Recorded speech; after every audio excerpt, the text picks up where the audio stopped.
have different teams, different race crews, different sizes, different conditions. So what we want to kind of just show you here with the Matahina is, and with the rubber straps that we've already established, is that there's really quick adjustments that you can do to make this canoe fit any of those conditions. But now with the rubber straps, it's endless. The first one I want to talk about, Justin, is the shims. So what the shims do, okay, and this is kind of an example of a shim. Could be shorter, could be taller. It depends on what you want to do. What the shim can do for you is it can basically adjust how the ama or the outrigger planes on the water. So it's kind of funny because the ama is way out there and your adjustment is way in here.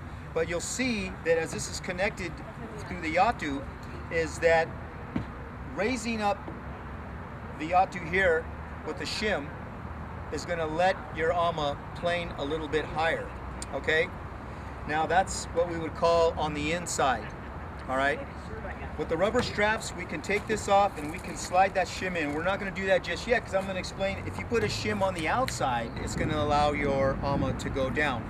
Now all of that again is adjusting your ama, but why would you want to adjust your ama, Justin? Yeah, for different water conditions, depending on how it's planing in the water, there are a lot of variables there that you have to pay attention to.